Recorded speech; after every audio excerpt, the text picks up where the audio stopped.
नमस्कार दोस्तों। सुबह खबर आ रही है कि अमेरिका ने ईरान को सीज फायर का ऑफर दिया है और ईरानियन फॉरेन मिनिस्टर ने ईरान टाइम्स के ऊपर एक पोस्ट लगी है जिसके ऊपर उसने कहा है कि अभी सीज फायर की कोई बात नहीं है और हम देखेंगे कि सीज फायर का सही समय है या नहीं है और युद्ध इजराइल ने शुरू किया है और ख़त्म उसको ईरान करेगा। अब मिर्जा गालिब का एक शेर है, क्योंकि वो नमाजी नहीं थे और एक बार किसी वजह से वो मस्जिद में चले गए तो वहाँ के जो मौलवी साहब थे उन्होंने देखा और उन्होंने एक शेर की शक्ल में उनसे पूछा कि हैरत हुई गालिब तुम्हें मस्जिद में देखकर, ऐसा भी क्या हुआ कि खुदा याद आ गया। हैरत इस बात की है कि वो अमेरिका और इजराइल जो कहते थे कि अयातुल्ला अली खमैनी के मर्डर के साथ ही ये युद्ध खत्म होगा, ऐसा भी क्या हुआ कि वो सीज फायर की अपीलें करने लगे और इस बात के बावजूद करने लगे कि जब अमेरिका ने न्यूक्लियर प्लांट्स के ऊपर, न्यूक्लियर सेंटर्स के ऊपर वो कहता है कि हमने उसके ऊपर अटैक किए हैं। हालांकि ईरान की तरफ से ये दावा किया गया कि वो सिर्फ एग्जिट और एंट्री के ऊपर हैं, लेकिन युद्धों में क्लेम और काउंटर क्लेम चलते रहते हैं दोस्तों। लेकिन फिर भी हालात के हिसाब से लगता है कि इजराइल बैकफुट पर है और अमेरिका भी बैकफुट पर है। तो ये सोचने का विषय है कि ऐसा क्या हुआ कि अमेरिका और इजराइल, जिनको इस संसार की सबसे बड़ी सुपर पावर माना जाता था और ये माना जाता था कि इजराइल ऑलमोस्ट अनबीटेबल है, उसको कोई बीट नहीं कर सकता, उसके ऊपर कोई अटैक नहीं कर सकता। और यही वजह थी कि गाजा के ऊपर इतने अत्याचार करने के बावजूद भी किसी भी मुस्लिम देश ने कोई भी उसके ऊपर काउंटर अटैक नहीं किया, क्योंकि उस वक्त इजराइल की छवि ऑलमोस्ट अनबीटेबल की थी। तो अब अमेरिका से बार बार रिक्वेस्ट किया इजराइल ने और अमेरिका भी ऑलमोस्ट इस युद्ध में कूदने के बावजूद और उसके न्यूक्लियर प्लांट्स पर अटैक करने के बावजूद ऐसा क्या हुआ कि अमेरिका इस युद्ध से वापस पैर खींच रहा है और वो ईरान के लीडर से सीज फायर की अपीलें करता है। इसके लिए 3-4 कारण हैं दोस्तों। सबसे बड़ा कारण, क्योंकि इस संसार में जितने भी युद्ध होते हैं और जितनी भी चीजें होती हैं उन सब के पीछे आर्थिक चीजें होती हैं। स्टेट ऑफ हर्मुज का आपने नाम सुना होगा, वो संकरा रास्ता जो फारस की खाड़ी और ओमान की खाड़ी को जोड़ता है और लगभग 20% तेल संसार का उस रास्ते से आता जाता है। ईरान ने उस स्टेट ऑफ हर्मुज को बंद कर दिया है, क्योंकि एक स्ट्रेटजिकली वो एक ऐसी पोजीशन है जहां ईरानियन फोर्सेस जो है स्टेट ऑफ हर्मुज को जब चाहे बंद कर सकती हैं। और अमेरिका के उसके न्यूक्लियर प्लांट्स पर अटैक के बाद ईरान ने स्टेट ऑफ हर्मुज को बंद कर दिया, वहां सुरंगें लगा दी हैं और वहां पे शिप्स के लिए आवाजाही बंद कर दी गई है। इससे होगा क्या? इससे होगा ये कि तेल, पूरे संसार में तेल की कीमतें बढ़ जाएंगी और आप सब जानते हैं कि जब क्रूड ऑयल की कीमतें बढ़ेंगी तो पूरी महंगाई, क्योंकि ट्रांसपोर्टेशन हर चीज़ के साथ जुड़ी हुई होती है, तो वो सब चीज़ें महंगाई बढ़ जाएंगी। और जहाँ तक इंडिया का सवाल है, इंडिया का तो मोर देन 50% तेल इसी स्टेट ऑफ हर्मुज से आता है। और ये ईरान ने पहले धमकी भी दी थी कि अगर अमेरिका या ये युद्ध आगे बढ़ा तो हम स्टेट ऑफ हर्मुज को बंद कर देंगे। तो स्टेट ऑफ हर्मुज को स्ट्रेटजिकली और डिप्लोमेटिकली ईरान ने जब से बंद किया है तब से अमेरिका बैकफुट पर है, क्योंकि अमेरिका के अंदर खुद भी विरोध शुरू हो चुका है। और ट्रंप साहब जो ये कह करके आए थे पिछले चुनाव में कि मैं संसार में शांति स्थापित करूंगा और युद्धों को बंद करवाऊंगा, उसमें यूक्रेन और रशिया के युद्ध की बात भी थी, उसमें युगांडा और साउथ अफ्रीका में चल रही कन्फ्लिक्ट की भी बात थी। लेकिन युद्ध बंद करवाने की जगह ट्रंप साहब तो खुद एक युद्ध का हिस्सा बन चुके हैं, तो उसके अंदर अपने विरोध भी है। और वो स्टेट ऑफ हर्मुज का जो तेल की सप्लाई है उसका सबसे ज्यादा इफेक्ट अमेरिका पर पड़ेगा। और अमेरिका एक ऐसा देश है, वो सब कुछ सहन कर सकता है लेकिन आर्थिक चीजें सहन नहीं कर सकता।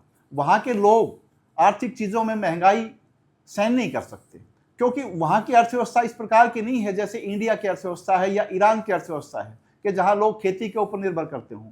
वहां की शहरी कल्चर है और वो लोग महंगाई को बर्दाश्त नहीं कर सकते। तो स्टेट ऑफ हर्मुज के बंद करने के बाद ईरान एक डोमिनेंस पोजीशन में आया है और ईरान ने अमेरिका को बता दिया कि उसकी इंपॉर्टेंस क्या है। और उसी के बंद होने के बाद आपने देखा होगा जो नेतन्याहू साहब ये कहते थे कि अयातुल्ला अली खमैनी को के मारने पर ही यह युद्ध बंद होगा, और वही बात लगभग अमेरिका की तरफ से दोहराई गई थी। आज स्टेट ऑफ हर्मुज के बंद होने के बाद वो लोग बैकफुट पर हैं और आर्थिक चीजों को ने किस प्रकार से इस युद्ध के ऊपर अपना असर डाला है वो एक पर्टिकुलर एग्जाम्पल है। जिन लोगों को ये पता नहीं होगा स्टेट ऑफ हर्मुज क्या है, वो स्टेट ऑफ हर्मुज, क्योंकि पानी के रास्ते जितना भी व्यापार होता है वो सबसे कम कीमत पर होता है, वो सबसे सस्ता व्यापार होता है और ट्रांसपोर्टेशन के ऊपर कम खर्चा जिस चीज़ पे आता है तो वो चीज़ आगे उस देश में उसी प्रकार से सस्ती हो जाएगी। स्टेट ऑफ हॉर्मुज क्योंकि फिर घूम के आना पड़ेगा। अगर आपको मध्य एशिया की तरफ से और यूरोप की तरफ से कोई जहाज तेल लेके आ रहा है और पर्टिकुलर गल्फ कंट्रीज से, तो वो एक संकरा रास्ता जो लगभग 96 किलोमीटर की चौड़ा है और लगभग 125 किलोमीटर के आसपास लंबा है, वो ईरान की सीमा के साथ से गुजरता है और ईरान उसको जब चाहे तब बंद कर सकता है, जैसे उसने अब बंद कर दिया।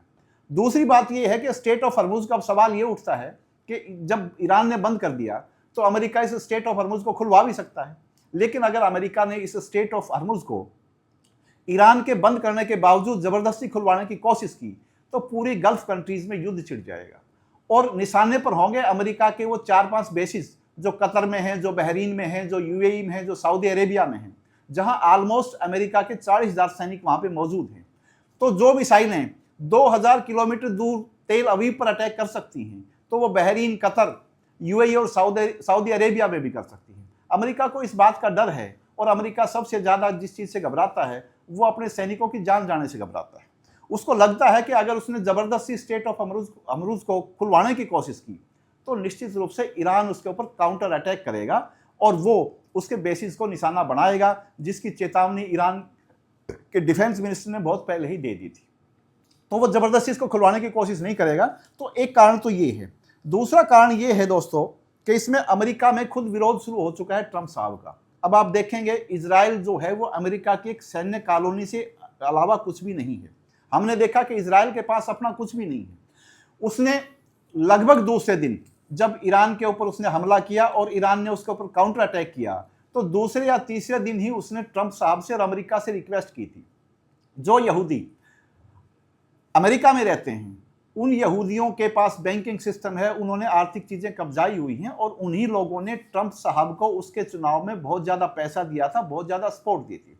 उसमें एलन मस्क साहब भी एक यहूदी हैं जिन्होंने ट्रंप का बहुत ज़बरदस्त साथ दिया था, जिसकी वजह से वो प्रेसिडेंट चुने गए। तो उन लोगों ने अब दबाव बना रखा है कि इजराइल जो एकमात्र देश है यहूदियों का, उसकी मदद के लिए अमेरिका को आना ही होगा। हमने देखा कि ट्रंप साहब हेजिटेट कर रहे थे इसमें, बहुत दिन उन्होंने लगाए। पहले कहा कि मैं 2 वीक तक इस बात को डिसाइड करूंगा कि मैंने इजराइल का साथ देना है या नहीं देना, या ईरान पर अटैक करना है कि नहीं करना। और बाद में हम सब ने देखा कि उस 2 वीक की समय सीमा पूरी होने से पहले ही उसने ईरान के न्यूक्लियर प्लांट्स पर, जैसा कि उन लोगों ने दावा किया है, हालांकि कोई फोटो कोई वीडियो इस प्रकार की सोशल मीडिया पे या किसी भी मीडिया के पास नहीं है जिसमें यह इंश्योर हो सकता हो कि अमेरिका ने ईरान के न्यूक्लियर प्लांट्स के ऊपर अटैक किया है। अमेरिका ने यह दावा किया कि हमने अटैक किया, तो ये सब उसने अचानक से कर दिया और अटैक होने के बाद वो पीछे पीछे हट रहा है। उसकी वजह यह है कि अमेरिका के वर्ल्ड वाइड नेशन जो है वो विरोध शुरू हो चुका है और ट्रंप साहब से लोग ये पूछ रहे हैं कि आप जब इस बात के ऊपर चुनाव जीत करके आए थे कि मैं संसार में शांति स्थापित करूंगा, तो आप खुद युद्ध का हिस्सा क्यों बन रहे हो? तो इस बात के ऊपर जो रिपब्लिकन्स हैं, जो बराक ओबामा साहब है उसकी लीडरशिप में जो लोग हैं, उन्होंने विरोध शुरू कर दिया। तो उसकी इंटरनल जो डोमेस्टिक पॉलिटिक्स है ट्रंप साहब के लिए वो तकलीफ में है, इसीलिए उसने सीज फायर की अपील की है। वो चाहते हैं कि जैसे तैसे करके जितना जल्दी से जल्दी हो सके इस युद्ध से पीछा छूटे और ईरान और इजराइल के बीच में मैं समझौता करवाऊं। लेकिन समझौता किस शर्तों पे होगा? इधर से ईरान जो है वो ये उसके दिमाग में इजराइल के प्रति गाजा और फिलिस्तीन के ऊपर जो किए गए अत्याचार हैं वो उसके दिमाग में हैं और वो कह रहा है कि उसने अटैक शुरू पहले नहीं किए।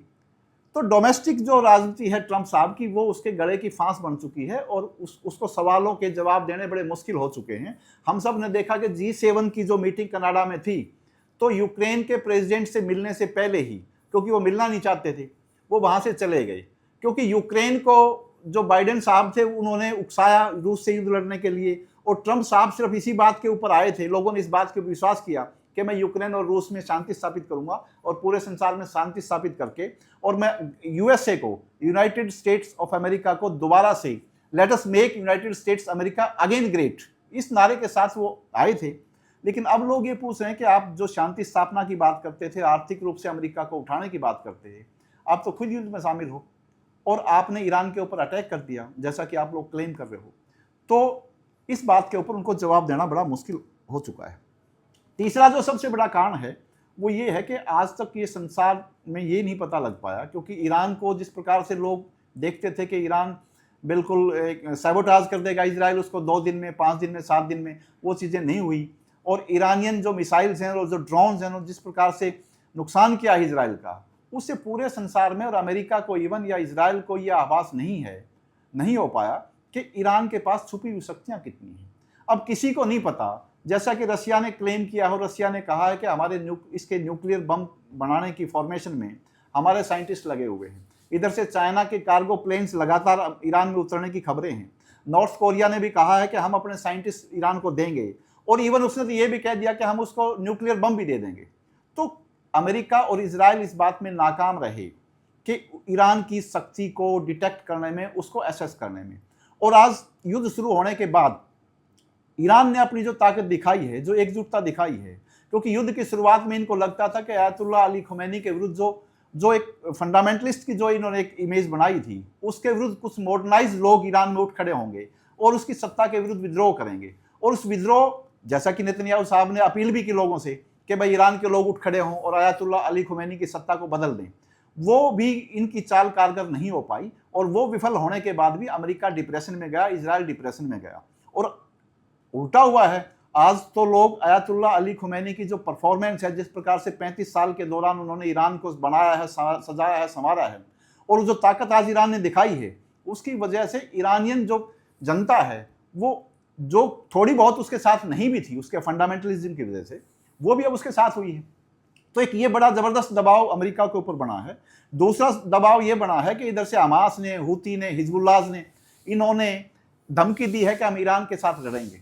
और दोस्तों, ये जान के आपको हैरत होगी कि आज तक यमन के जो हूती हैं, वो अमेरिका के काबू नहीं आए हैं। वो गाहे बगाए अमेरिकन शिप्स के ऊपर, अमेरिकन बेसिस के ऊपर अटैक करते रहते हैं, और आज तक उनकी काट जो है वो अमेरिका के पास नहीं है। हथियार उनको ईरान सप्लाई करता है, ये दावा और ये एक तरह की चीज़ अमेरिका और इजराइल की तरफ से की जाती है। लेकिन हिजबुल्लाह, हूती और हमास अगर एक साथ मिलकर इजराइल पर अटैक करते हैं, जिसकी संभावना बढ़ गई है, तो इजराइल का क्या होगा? क्योंकि अल्टीमेटली जो डिसीजन होता है वो एयर अटैक से नहीं होता। अल्टीमेट जो डिसीजन होगा वो ग्राउंड इन्वेजन से होगा। और ग्राउंड इन्वेजन में हमास की भी, हूती की भी, और हिजबुल्लाह की भी, और लेबनान की भी, ये सारी स्थितियां इस प्रकार की हैं कि अगर ये युद्ध लंबा चला तो ये लोग ईरानियन मिसाइल्स और ड्रोन्स के साथ ग्राउंड इन्वेजन इजराइल के ऊपर कर देंगे। और खबर ये है कि इजराइल में पिछले 2-3 दिन से लगभग 1.5 से 2 लाख लोग, इस बात के बावजूद कि उनका जो एयरपोर्ट था उसको बंद कर दिया इजरायली गवर्नमेंट ने, 1.5-2 लाख लोग नौकाओं के द्वारा साइप्रस की तरफ गए। यानी कि पहली बार इजराइल के बनने के बाद ऐसी स्थिति इजराइल में आई है कि लोगों ने भागना शुरू किया है। क्योंकि अब तक तो ये थी कि लोगों में कि इजराइल अनबीटेबल है और वहाँ के लोग बहुत ज़्यादा सुरक्षित महसूस करते थे। पहली बार ईरानियन जो अटैक्स के बाद उन लोगों ने भागना शुरू किया है। तो ईरान की जो छुपी हुई शक्ति है वो किसी को नहीं पता, क्योंकि ईरान के जो अपने साइट्स हैं वो भी ज़मीन से बहुत नीचे हैं, और उन्होंने कोई ड्रामा नहीं किया, उन्होंने कोई सौसेबाजी नहीं की, और बहुत अच्छे तरीके से खुद को मजबूत किया है। 35 साल से उनको अपने आप को मजबूत किया है। आयतुल्लाह अली खुमैनी, जिनके ऊपर 27 जून 1981 को पहली बार एक पत्रकार के द्वारा अटैक किया गया था, जिनमें उनका राइट हैंड चला गया। आप लोग देखते होंगे कि वो अपने लेफ्ट हैंड को उठाते हैं, जब लोगों से मिलते हैं तो अभिवादन में लेफ्ट हैंड को उठाते हैं। उनका राइट हैंड पैरालाइज हो चुका है। और ये 27 जून 1981 को जब वो तेहरान में किसी मस्जिद में कोई अपनी तकरीर दे रहे थे, उस तकरीर के दौरान एक पत्रकार ने आकर के उसने ये रख दिया उनके सामने कि ये मेरा रिकॉर्डर है, लेकिन एक्चुअल उसमें बम था। उस अटैक में उनका राइट हैंड चला गया। लेकिन आयतुल्लाह अली खुमैनी ने उसी दिन से ये मन बना लिया कि मैं ईरान को इतना मजबूत बनाऊंगा कि ईरान को किसी भी ताकत के सामने झुकने की आवश्यकता नहीं होगी। और जिसका रिजल्ट हम देख रहे हैं आज के दिन, इजराइल के ऊपर जब से ईरान ने काउंटर अटैक किया है, उसने जवाबी हमला किया है, तब से लेकर के और आज तक वो डोमिनेंस में है, वो डोमिनेट पोजीशन में है। इजराइल जिसको अनबीटेबल मानते थे, वो लगभग दया की भीख मांग रहा है। वो कभी अमेरिका से रिक्वेस्ट करता है युद्ध में शामिल होने की, कभी सीज फायर की अपील करता है। ये एक तरह से ईरान ने दिखा दिया कि डोमिनेंस है। और इसमें लास्ट और सबसे आखिरी चीज़ है कि नेतन्याहू साहब का बड़बोलापन भी आज की स्थिति के लिए जिम्मेदार है, क्योंकि नेतन्याहू ने खुद बहुत बड़ा उनके प्रति विद्रोह है इजराइल में, और चुनाव भी लगातार प्रोलॉन्ग किए जा रहे हैं। लेकिन उनका बड़बोलापन देखिए कि उन्होंने शुरुआत में ही कह दिया था कि हम ईरान के एटॉमिक पावर के रूप में उसको सहन नहीं करेंगे। कोई नेतन्याहू साहब से ये पूछे कि आप खुद जब एटॉमिक पावर हैं, आपने जब न्यूक्लियर बम बना रखा है, तो ईरान को आप कैसे रोक सकते हैं? लेकिन उन्होंने कहा कि ये अयातुल्ला अली खोमेनी के मर्डर के साथ ही ये युद्ध बंद होगा। और भी शुरुआत में जब इजराइल ने अटैक किया ईरान के ऊपर तो उसकी और बहुत बड़ी बड़ी बातें लोगों के सामने आई थी। और नेतन्याहू साहब ने ये लगता है कि इजराइल को सिर्फ और सिर्फ मीडिया में उसके हवाई जो बातें थी उसके अलावा उसने इजराइल को, कभी आयरन डोम की बात है, कभी उनकी सुरक्षा की बात है, वो सारे के सारे सब दावे धरे रह गए। एक प्राइम मिनिस्टर जब बड़बोला हो जाता है तो वो देश खोखला हो जाता है, वो चाहे इजराइल हो और चाहे भारत हो। किसी भी प्रीमियर का, किसी भी आपके हेड ऑफ द स्टेट का बड़बोलापन होने का मतलब है वो देश खाली है। प्रीमियर और head of the state Ayatollah Ali Khomeini से सीखें, जो बोलते कम हैं काम ज़्यादा करते हैं। तो नेतन्याहू साहब भी, जिनको संसार में ये माना जाता था कि बहुत अच्छे लीडर हैं, वो भी बड़बोलापन उनको ले बैठा। एक तरह से मोदी के साथ उनकी तुलना की जा सकती है कि काम कम और बातें ज़्यादा। बाकी भी और बहुत चीज़ें हैं, हम लगातार आप लोगों के साथ डिस्कस करते रहें।